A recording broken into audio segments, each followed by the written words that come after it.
नमस्कार मित्रांनो, माय support Marathi YouTube चॅनलवर तुमचे सर्वांचे मनापासून स्वागत आहे। संपूर्ण महाराष्ट्रासाठी आताच्या क्षणाच्या सर्वात मोठ्या आणि महत्त्वाच्या ठळक बातम्या। राज्यात 15 धडाकेबाज निर्णय, उद्यापासून सर्वांना खुशखबर। 19 मे मंगळवार, काही मिनिटापूर्वीच्या ह्या बातम्या आहेत। या संदर्भात सविस्तर माहिती या व्हिडिओत जाणून घेऊया। तत्पूर्वी तुम्ही माय सपोर्ट मराठी यूट्यूब चॅनलवर नवीन असाल तर खाली दिलेल्या लाल रंगाच्या सबस्क्राइब बटनावर क्लिक करा आणि समोरील बेल आयकॉन क्लिक करा, जेणेकरून महाराष्ट्राच्या ताज्या बातम्या तुमच्यापर्यंत सर्वात आधी पोहोचतील। तर चला सविस्तर बातम्या जाणून घेऊया। तर बघा, पहिली सर्वात मोठी आणि लाडक्या बहिणींसाठी आनंदाची बातमी। मुख्यमंत्री माझी लाडकी बहीण योजनेत अपात्र ठरलेल्या आणि ई-केवायसी प्रक्रियेत विविध कारणांमुळे कागदपत्रे सादर करू न शकलेल्या महिलांना शासनाने मोठा दिलासा दिला आहे।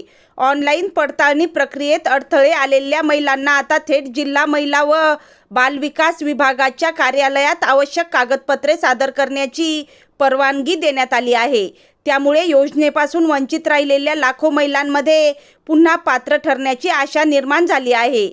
राज्य सरकारने मुख्यमंत्री माझी लाडकी बहीण योजनेअंतर्गत मार्च आणि एप्रिल महिन्याचे अनुदान वितरित करण्यास मागील आठवड्यापासून सुरुवात केली आहे। शासनाच्या अधिकृत आकडेवारीनुसार एप्रिल अखेर राज्यात 1,77,00,000 महिला पात्र लाभार्थी म्हणून निश्चित झाल्या आहेत। सुरुवातीला या योजनेसाठी तब्बल 2.5 कोटी अर्ज प्राप्त झाले होते।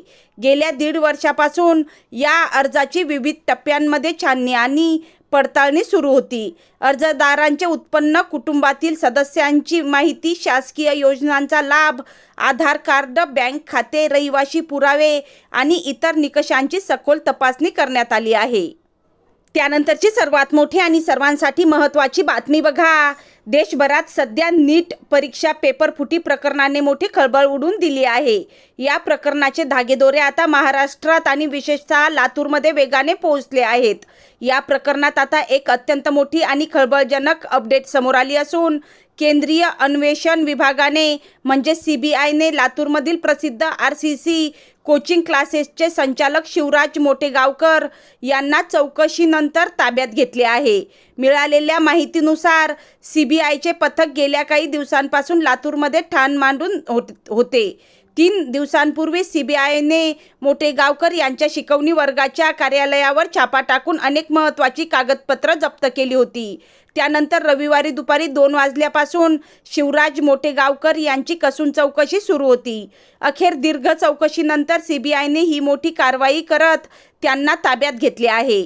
शिवराज मोठेगावकर हे शैक्षणिक वर्तुळात मोठे नाव असून लातूर, पुणे आणि नांदेड येथे त्यांच्या RCC क्लासेसच्या शाखा आहेत।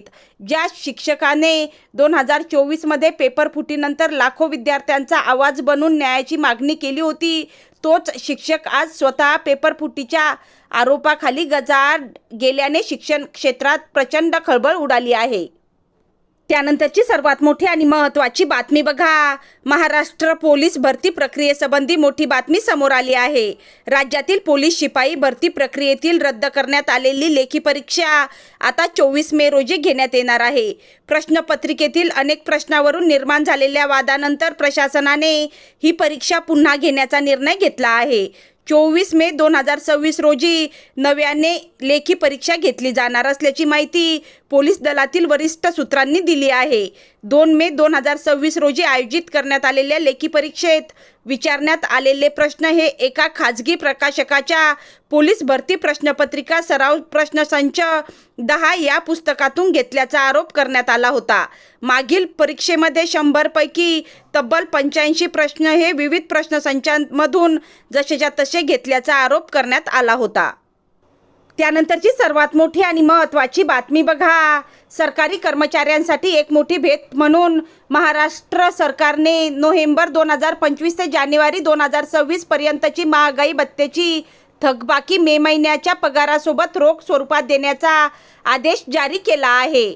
महाराष्ट्र सरकारी कर्मचारी आणि निवृत्त वेतनधारकांसाठी एक महत्त्वपूर्ण बातमी आली आहे। देवेंद्र फडणवीस सरकारने कर्मचाऱ्यांच्या हितासाठी एक महत्त्वपूर्ण निर्णय घेतला असून त्यांच्या थकीत महागाई भत्त्याची रक्कम मंजूर केली आहे। वित्त विभागाने जारी केलेल्या ताज्या शासन निर्णयानुसार कर्मचाऱ्यांना लवकरच त्यांच्या 3 महिन्यांची महागाई भत्त्याची थकबाकी दिली जाईल। त्यानंतरची सर्वात मोठी आणि सर्वांसाठी महत्त्वाची बातमी बघा. प्रधानमंत्री नरेंद्र मोदी यांनी भारताला संपन्न ऊर्जा राष्ट्र बनवून देशात शून्य कार्बन उत्सर्जन करण्याचे उद्दिष्ट ठेवले आहे. या उद्दिष्टपूर्तीसाठी महाराष्ट्र पुरेपूर प्रयत्न करीत आहे. स्वच्छ ऊर्जा निर्मिती क्षेत्रात राज्यात येणारी गुंतवणूक ही देशाला संपन्न ऊर्जा राष्ट्र बनवण्यासाठी निश्चितच बळ देणारी ठरणार आहे, असा विश्वास मुख्यमंत्री देवेंद्र फडणवीस यांनी व्यक्त केला. राज्यात अणुऊर्जा निर्मिती क्षेत्रामध्ये गुंतवणूक करण्यास इच्छुक असलेल्या कंपन्यांना शासनाच्या वतीने संपूर्ण सहकार्य करण्यात येईल, अशी ग्वाहीही यावेळी मुख्यमंत्र्यांनी दिली आहे. त्यानंतरची सर्वात मोठी आणि सर्वांसाठी महत्त्वाची बातमी बघा. एसटी महामंडळाच्या पुणे विभागाच्या ताफ्यात 10 नव्या जिजाऊ बस दाखल झाल्या असून त्यामुळे बारामती आणि नीरा परिसरातील प्रवाशांचा प्रवास अधिक सुकर होणार आहे. परिवहन मंत्री यांनी केलेल्या घोषणेनुसार ह्या बस पुणे मुख्यालयात दाखल झाल्यानंतर त्यांचे तातडीने वाटप करण्यात आले. ताफ्यात समाविष्ट झालेल्या 10 बसपैकी बारामती डेपो आणि बारामती MIDC डेपोला प्रत्येकी 5 बस देण्यात आल्या आहेत. बारामती डेपोला मिळालेल्या बस बारामती नीरा मार्गावर धावणार आहेत, तर बारामती MIDCला डेपोच्या बस स्वारगेट बारामती MIDC या मार्गावर प्रवाशांच्या सेवेत दाखल होणार आहेत. 2 महिन्यांपूर्वी पुणे मुख्यालयात जिजाऊ मालिकेतील एक बस दाखल झाली होती. ही बस सध्या स्वारगेट बारामती मार्गावर यशस्वीपणे धावत असून प्रवाशांकडून चांगला प्रतिसाद मिळत आहे. आता आणखी 10 नव्या बसची भर पडल्याने पुणे विभागाचा ताफा अधिक सक्षम झाला आहे. त्यानंतरची सर्वात मोठी आणि सर्वांसाठी महत्त्वाची बातमी. 20 मे रोजी नियोजित असलेल्या वैद्यकीय दुकानांच्या देशव्यापी संपाबाबत एक महत्त्वपूर्ण माहिती समोर आली आहे. सरकारने आणि औषध नियामक संस्थांनी हे स्पष्ट केले आहे की उद्या 20 मे रोजी सामान्य जनतेला औषधाच्या तुटवड्याचा सामना करावा लागणार नाही आणि ते आपली औषधे सहजपणे खरेदी करू शकतील. तथापि अनेक राज्यांमधील किरकोळ औषध विक्रेत्यांच्या संघटनांनी या संपापासून स्वतःला अलिप्त ठेवले असून आपली वैद्यकीय दुकाने उघडी ठेवण्याचा निर्णय घेतला आहे. थोडक्यात सांगायचे तर हा संप प्रामुख्याने ऑनलाईन औषधे विकणाऱ्या फार्मसी कंपन्यांच्या विरोधात निषेध म्हणून आयोजित केला आहे. त्यानंतरची सर्वात मोठी आणि सर्वांसाठी महत्त्वाची बातमी बघा. राज्यात सर्वत्र जिवंत सातबारा अभियान राबवले जात असताना चंद्रपूर जिल्ह्यातील जिवती तालुक्यात सुमारे 1100 शेतकऱ्यांना मोठा धक्का बसला आहे. महसूल विभागाच्या तपासात त्यांच्या नावावरील 5000पेक्षा अधिक संशयास्पद तथा बोगस सातबारे मिळाल्याने खळबळ उडाली आहे. शासन दरबारी त्या सातबारा नोंदी अस्तित्वातच नसल्याचे स्पष्ट झाले आहे. परिणामी अनेक पिढ्यांपासून शेती करणाऱ्या शेतकऱ्यांवर आता अतिक्रमणधारक ठरण्याची वेळ आली आहे. या प्रकरणी एका तलाठ्याविरोधात खातेनिहाय चौकशी सुरू करण्यात आली असून काही संबंधित कर्मचारी आणि अधिकारी सेवानिवृत्त झाल्याने त्यांच्यावरील कारवाई टाळल्याची चर्चा आहे. त्यानंतरची सर्वात मोठी आणि सर्वांसाठी महत्त्वाची बातमी बघा. राज्याच्या राजकारणात सध्या मोठ्या घडामोडी घडत आहेत.